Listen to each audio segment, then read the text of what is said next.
வணக்கம் நண்பர்களே. இன்றைக்கி வீடியோவில் DDS7294 ஒரு மோனோ ஆடியோ போர்டை பற்றி இந்த வீடியோவில் பார்க்கலாம்.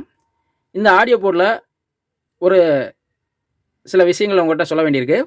அதுக்கு முன்னாடி இந்த ஆடியோ போர்டை பொறுத்தளவுக்கு இது வந்து ஒரு 100 வாட்ஸு அவுட்புட்டு தரக்கூடிய ஒரு ஆடியோ போர்டு. இது இந்த ஐசியை பொறுத்தளவுக்கு இது ஒரு டியூயல் பவர் சப்ளையில் ஃபங்க்ஷன் ஆகிற ஐசி. ஃபஸ்ட்டு இந்த போர்டில் கனெக்ஷன் டீட்டெயில்ஸ் உங்களுக்கு ஃபஸ்ட்டு காட்டிடுறேன். இந்த போர்டை பொறுத்தளவுக்கு இந்த இடத்துல -V, இந்த இடத்துல +V கொடுக்கலாம். கிரவுண்டை பொறுத்தளவுக்கு காமன் தான், இது பூரா கிரவுண்டு தான். ஒரு கிரவுண்டு, ஒரு +V, -V இது கொடுக்கணும். இதுக்கு வோல்டேஜ்னு பார்த்தீங்கன்னா 24 வோல்ட்டு டியூயல் பவர் சப்ளைலேருந்து 30 வோல்ட்டு டியூயல் பவர் சப்ளை வரையும் இதில் கொடுக்கலாம். இது ஒர்க் ஆகும். ஆனால் ஹீட் சிங்க்கை பொறுத்தளவுக்கு இவங்க போட்டுக்கிறது வந்து சும்மா பேருக்கு தான் போட்டிருப்பாங்க. நீங்கள் என்ன செய்யணும்னா, இதுக்கு ஹெவியான ஹீட் சிங்க் வந்து இதில் ஆட் பண்ணி இந்த இடத்துல 2 ஸ்க்ரூ பண்ணி இதில் ஃபிட் பண்ணணும். அப்போனா தான் கரெக்டாக இருக்கும். ஏன்னா இந்த ஐசியை பொறுத்தளவுக்கு ஹீட் வந்து கொஞ்சம் அதிகமாக ஏறும். ஆனால் வாட்ஸ்ன்னு பார்த்தீங்கன்னா இது எஸ்டிக்கு ஐசிக்கு ஈக்குவலான ஒரு அவுட்புட்டு கொடுக்கும். ஆடியோ ரிசல்ட்டு நல்ல குவாலிட்டியாக இருக்கும்.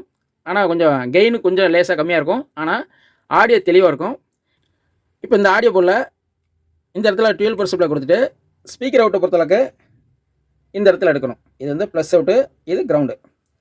இந்த ஆடியோ போர்டோட கம்பெனி பார்த்திங்கன்னா இது சான்ங்கிற கம்பெனியில் இந்த ஆடியோ போர்டு வருது. இதுலேயே மார்க்கெட்டில் நிறையா கம்பெனி இந்த ஐசி போர்டு வருது. ஆனால் இந்த போர்டை பொறுத்தளவுக்கு டியூயல் பவர் சப்ளை இன்புட் கொடுக்குற இடத்துல 2 கெப்பாசிட்டி போட்டிருப்பாங்க பாருங்கள். இது வந்து 1000 MFT 50 வோல்ட்டு 2 கெப்பாசிட்டி போட்டிருப்பாங்க. இந்த ஆடியோ போர்டை பொறுத்தளவுக்கு நம்ம ஒரு 5.1 ஆடியோக்கு நம்ம யூஸ் பண்ணுறோம்னு வச்சுக்கோங்க. ஒரு 5 சேனலுக்கு ஒரு எஸ்டிகே யூஸ் பண்ணுறோம். ஒரு சேனலுக்கு மட்டும் இந்த DDS7294 யூஸ் பண்ணுறோம்னா, இதில் மெயினாக நீங்கள் இந்த 2 கெப்பாசிட்டர் இருக்குது பார்த்தீங்களா, இந்த 2 கெப்பாசிட்டரை ரிமூவ் பண்ணிடணும். ரிமூவ் பண்ணாமல் இருந்தால் என்ன ஆகும் அப்படின்னா, லேசாக ஒரு ஹம்மிங் பிரச்சனை வரும். அந்த ஹம்மிங் பிரச்சனைக்கு மெயினான காரணம் வந்து இந்த 2 கெப்பாசிட்டர் தான் காரணமாக இருந்துச்சு. நான் ஒரு ஆம்பிளிஃபையரில் அந்த ப்ராப்ளத்தை அட்டன் பண்ணேன். அதுக்கு பின்னாடி இந்த 2 கெப்பாசிட்டரை ரிமூவ் பண்ண பின்னாடி தான் அந்த ஃபால்ட்டு சரியாச்சு. அது என்னன்னா, அந்த ஹம்மிங் பிரச்சனை இந்த கெப்பாசிட்டி இருக்க வரையும் எல்லா சேனல்லையுமே அந்த ஹம்மிங் பிரச்சனை வர ஆரம்பிச்சிச்சு. இதை ரிமூவ் பண்ண பின்னாடி அந்த பிரச்சனை இல்லை. இது ஒரு தகவல் உங்களுக்கு சொல்லணும்னு நினச்சேன். இந்த ஆடியோ போர்டை பொறுத்தளவுக்கு நம்ம எதுக்கு யூஸ் பண்ணலாம் அப்படின்னா, இது சென்ட்ரு சேனலுக்கு நம்ம யூஸ் பண்ணலாம். அதுவும் இல்லாமல் இது சப்வூஃபருக்கு ஆடியோக்கும் யூஸ் பண்ணலாம். மற்றபடி நீங்கள் ஃப்ரண்ட், லெஃப்ட், ரைட்டு எல்லாத்துக்குமே இந்த ஆடியோ போர்டை நீங்கள் தனித்தனியாக கூட யூஸ் பண்ணலாம். இதே பார்த்தீங்கன்னா 5 சேனலுக்கு மொத்தமாக ஒரே ஆடியோ போர்டாக கூட வருது. நீங்கள் எந்த ஆடியோ போர்டு யூஸ் பண்ணாலும் இந்த கெப்பாசிட்டி மட்டும் நீங்கள் உங்கள் ஆம்பிளிஃபையரில் லேசாக ஹம்மிங் பிரச்சனை இருந்துச்சுன்னா இந்த கெப்பாசிட்டி ரிமூவ் பண்ணி பாருங்கள். அந்த ஹம்மிங் பிரச்சனை இருக்காது. நீங்கள் டெஸ்ட் பண்ணி பார்த்துட்டு கூட சொல்லுங்கள்.